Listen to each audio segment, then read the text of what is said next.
start by rephrasing. I would not call my vocation a charism. I would rather call it a call. Father Philip de Souza used to come every Sunday for a Sunday Mass on a cycle. And then he would celebrate Mass for us. But it was this one particular Sunday, I was that small, but this happened to me. And that was, I felt I wanted to be a priest like this father. And also one day to say Mass. So that is how my vocation came very, very clearly, and very strongly and very powerfully. So then we were in Persia, in Iran. I grew up there. My first Holy Communion was there.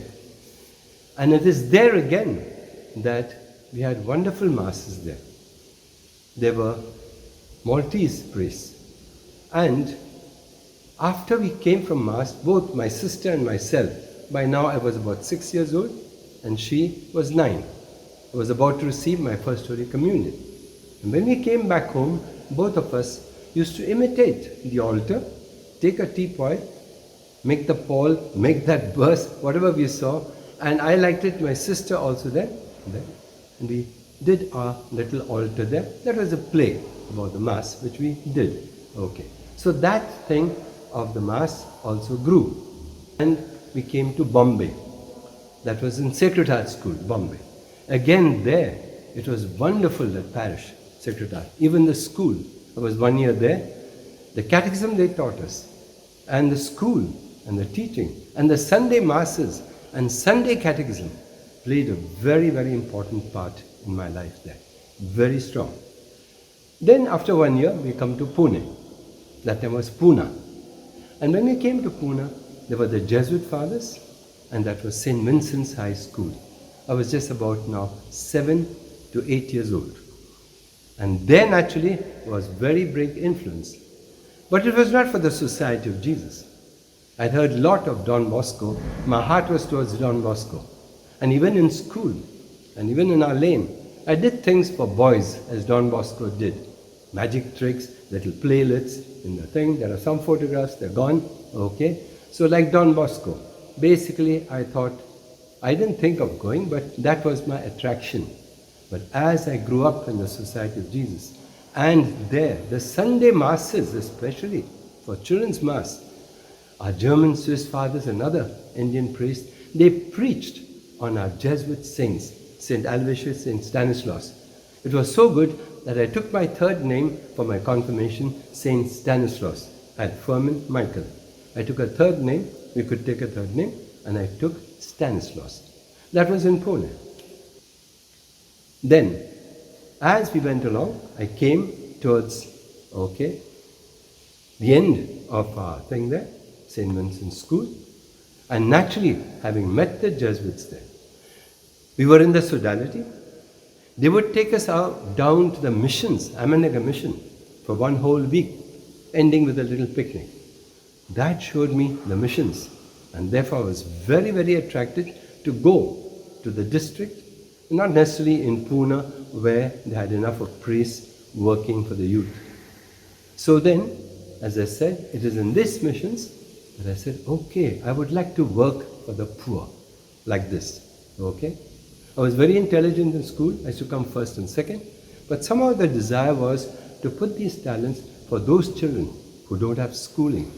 I used to teach our boys also in my own class, mathematics, because they were weak, even in the evening. And that I had a desire to do for children who would not be able to have any tuitions and things like that. So that was growing. And when I came down, it was a new life. After 5 years there, naturally my people were very happy. My mother and my sister had come in 1970 for my ordination, which I had there. Very beautiful ordination. And then also what they call the premits, it's a second Mass. The bishop who ordained me there was Bishop Karl Josef Leibrecht from Rothenburg, which we say Rothenburg. And then of course, right through all the places where my benefactors were, I went and said Mass. Also had courses for young people. So as I said, those were formative years, and also the Masses we had, even in the chalets, in the cold of winter, or in our church. They were really wonderful experiences, also toughening one. What I would also like to say is, because of these experiences, it formed me for my future work here in India.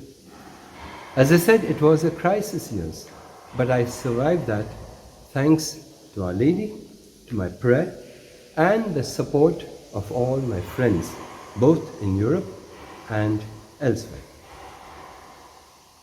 I had come to India, as I said, with a lot of things. And I thought I was formed through my psychology and my theology, everything there. But it's only when I did sadhana. 1 year I was in the juniorate here, but after that 1 year I was teaching the juniors. I went to do with Father Tony de Mello my sadhana. And I made my second 30-day retreat in Mount Abu under Father Carlos Valles. And that was another big experience there of 30 days. Having done that, naturally, the society wanted me, finally, now, to take my vows. I take the 4 vows. When you're formally professed, you take 4 vows. So that took place. Then in between, as I said, I was ordained in 1970. My benefactors were asking me, are you not coming back again? You want us to die? Okay. So I did go back. I did go back in 1988. The children that were small there, when I was ordained, they had grown up. They had also their own children. And wonderfully, all these families of mine, they have kept up the Catholic faith. The others around, recently also I have lost, but not they. I was so grateful to see that they've kept, and they've given it also to their children, and how to live morally. That was my greatest joy. Went in 1988. Before I went to Canada was 1988 when I came back, and then they wanted me to take charge of the retreat house. But before that, the provincial allowed me to go for 1 year. And during that 1 year, I had what is called this course in Guelph. I was a co-director. They were directing 30 days in Canada. And that was a just wonderful experience again of spiritual direction. So then I came back in 2010. And then the provincial, asked me whether I could go back to Xavier Training College where I was. So I said, sure, Father. But they had not yet started. So he says, because of that, could you go to, you've done also the juniorate, you've taught them there. So would you like to go to, for 2 semesters or 3 semesters to training college in Berkman's Training College, which is in Pune. So I was there. And from there then, I came to Xavier Retreat House. And I was there then for some years, as you know, 9 years. Right? After that, made a little break again to visit my people, and also another first visit to Africa. Then my second visit was later. And then after that, when we finished, I came back again to Xavier Retreat House. And from Xavier Retreat House, then I came back here after a visit to Europe. And right now, I'm here doing this apostolate.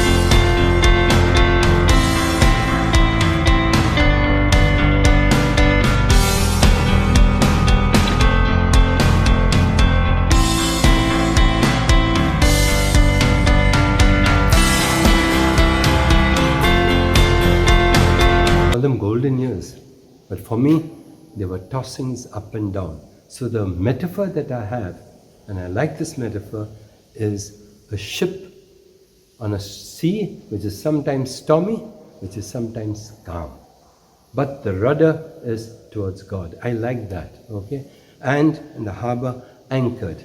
So I like that metaphor of a ship, because this tossings, very great trials in Europe, and even in the society in the later years. I think it's only God who allows these things to happen to keep us, I use the same phrase again, to keep us on an even keel. Given my talents, given my intellectual capacities and what I do, it could have gone to my head. And it is through this God keeps us in real humility. With hindsight, as we say, we find these were real providential things of God to keep us there so that we do not lose the sight of God. So I like this image of the ship. Sometimes in a very calm ocean, really experiences of God, deep experiences of God. I can tell you, even physical protection of myself, not only when I was young, but when I was in Africa. And therefore, there's one thing which I did not say. I believe this protection for me was of a little spastic child of the Kirna family. And what is that? 3 children were born very normally. This 4th child was born a spastic child, like this. From birth till death, till 7 years, she was in that cradle. Sometimes I also fed her through the nose and things like that. Her name, Dorothea, which means God's gift. And I said, yes, thanks to her, that's why I'm being supported by Father Ewan Messer through your family for these 5 years of my training and also the ordination taking place in that village. That girl, Dorothea, I believe is a little angel protecting me from heaven. And the family says, we also believe that. Okay. So these are the protections that were there. And therefore, okay, the strength, as I know, comes from that.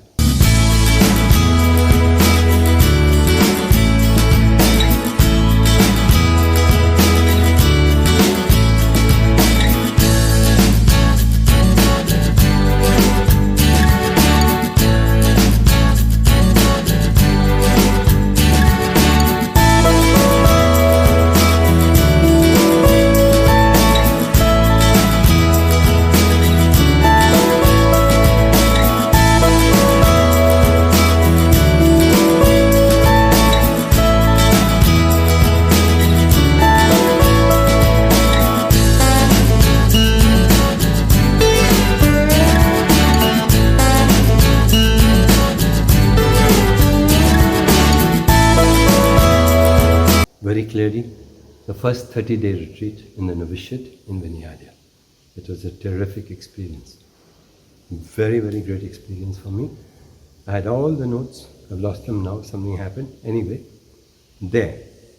And of course, in Mount Abu, the second 30-day retreat. These two are the very big experiences. However, already in the novitiate, I had a very filial, reverential, and tender devotion to the Virgin Mother of God. She had saved my hand. How could I ever forget her till I die? Our Lady.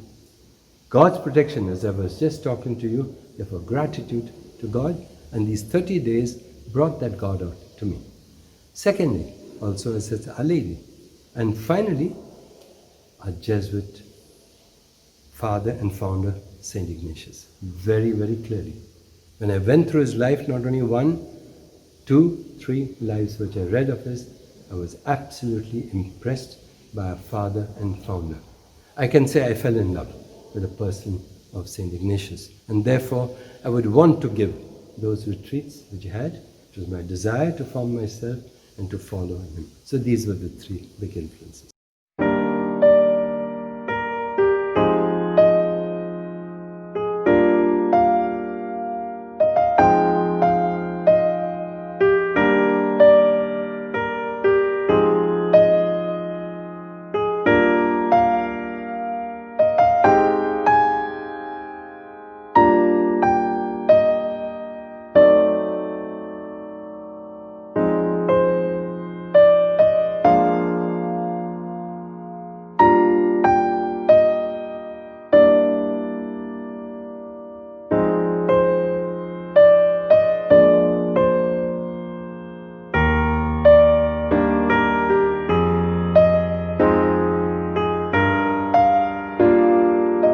Very clearly, I've already mentioned this, I'll repeat this, that little child Dorothea. Very, very, very, very clearly. that. But naturally, all those who formed me, first and foremost in my own home, the spirituality, the Mass, daily Masses, even in Goa, climbing up the hill to go there, the daily rosary that was said there, my family, my father, my mother, and this family, we really had a sense of devotion. And my granny, she was absolutely important. My sister also said there, my mother's mother. She said rosaries the whole day, even while she was with the Burukulo cooking. She was saying a rosary, because that was cooking there. In the evening, she would gather in the poils in Goa, telling the people, let's say the rosary together, and got them to say a community rosary. My mother's name, incidentally, as this is Mary Josephine, Dad Peter. So this, my brother Roman Paul, they gave us beautiful names, okay? Fermin Michael, okay? And I had taken Michael.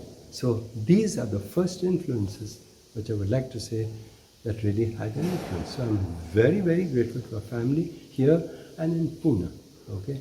Made us go daily for Mass, or go for that serving, attend the sodality meeting and things like that. Naturally, after joining, before joining, our teachers in school, they were Jesuits, they were lay people, but they were really interested in us. Even after school, they called us, they explained to us, but they never took any money. Never. Sometimes school was to get over at 4 o'clock. Till 5 they were there with us, and then going back. But never money was asked for these tuitions. They were really interested in us. Naturally, the same thing continued then in the society, the training. So the fathers who were there, they were really interested in the solid formation. Therefore, how can I not be grateful for this whole society who gave these things to us, the training, the spirituality, the retreats, the courses, the recollections, you name it. Spiritual direction, so many of our fathers there did that for us. So I'm really grateful, the thing that formed us and made us solid. And therefore, when I was in Europe, those things did not affect me. They were leaving. But my thing was strong. But it was a painful time to see that. So I'm really grateful for the formation of our society.